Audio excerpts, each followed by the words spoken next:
नमस्कार श्रोताओं, आप सुन रहे हैं भूतिया अस्पताल, एक ऐसी कहानी जो आपके अंदर एक अजीब सी सहरन पैदा कर देगी। मेरा नाम विक्रम है और मैं हूँ नेहा। आज हम आपको एक ऐसे अस्पताल के बारे में बताने जा रहे हैं जिसका नाम लोग भूल चुके हैं, पर उसके अंदर की कहानियाँ आज भी जिंदा है। शहर की आखिरी बस जहाँ रुकती थी, उसके आगे बस घना जंगल था।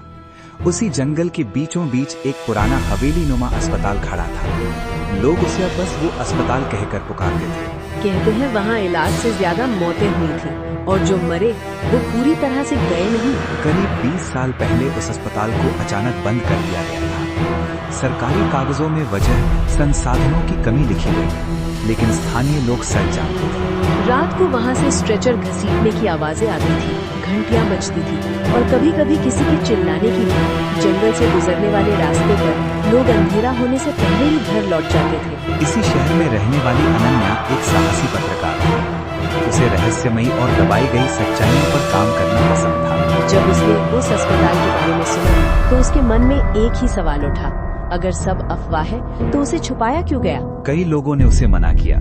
उसकी माँ ने तो साफ कह दिया, कुछ जगहें सवालों के जवाब नहीं, सवालों की सजा देती हैं। लेकिन अनन्या नहीं मानी। एक शुक्रवार की शाम वो कैमरा, रिकॉर्डर और टॉर्च लेकर जंगल की ओर निकल पड़ी। सूरज ढलते ही हवा में ठंडक घुल गई। जैसे जैसे वो अस्पताल के पास पहुंची, मोबाइल का नेटवर्क गायब होने लगा। आखिरकार उसके सामने वो इमारत खड़ी थी, ऊंची, बदरंग और खामोश। खिड़कियां ऐसी लग रही थी जैसे कोई अंदर से झांक रहा हो। मुख्य दरवाजा आधा खुला था।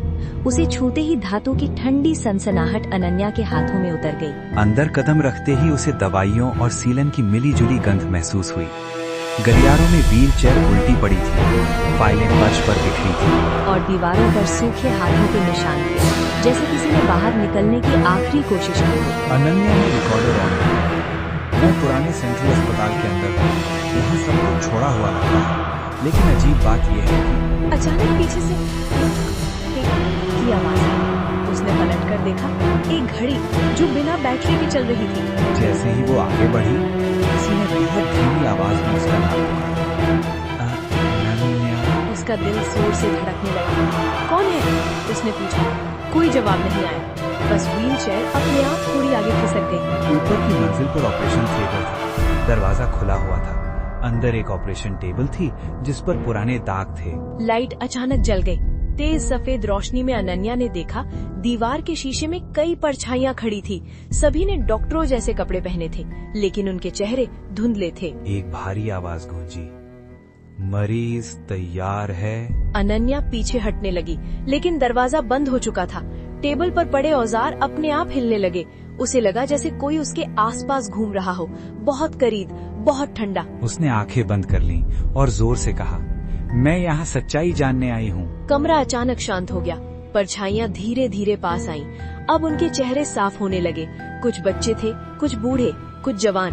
सबकी आंखों में एक ही दर्द था। हमें ठीक करने के नाम पर यहाँ लाया गया। एक आवाज, हम पर प्रयोग हुए, दूसरी बोली, और जब हम बच नहीं पाए, हमें यहीं छोड़ दिया गया। दीवारों पर दृश्य चलने लगे, डॉक्टर, इंजेक्शन, बंद कमरे और चीखें जो कभी बाहर नहीं जा सकती। अनन्या रोने लगी। उसे समझ आ गया था, ये जगह बदले की नहीं, याद किए जाने की मांग कर रही थी। उसने कांपते हाथों से रिकॉर्डर उठाया। मैं आपकी कहानी दुनिया तक पहुंचाऊंगा, उसने कहा। तभी दरवाजा खुल गया, रोशनी बुझ गई, सब कुछ सामान्य हो गया जैसे कुछ हुआ नहीं। सुबह अनन्या जंगल के बाहर बेहोश हुई। उसके हाथ में रिकॉर्डर था। कुछ हफ्तों बाद उसकी रिपोर्ट छपी।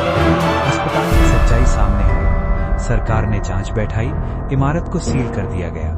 लेकिन आज भी जो रात में उस जंगल से गुजरता है, उसे अस्पताल की खिड़की में हल्की रोशनी दिखती है और कभी कभी एक शांत आवाज सुनाई देती है, धन्यवाद, अब हम भूले नहीं जाएंगे। आप सुन रहे थे भूतिया अस्पताल। ऐसी और भी रहस्यमयी कहानियों के लिए हमारे पॉडकास्ट को सब्सक्राइब करें। मैं नेहा और मैं विक्रम। अगली कहानी तक के लिए अलविदा। याद रखिए, कुछ सच्चाइयाँ छिपाए नहीं छिपती।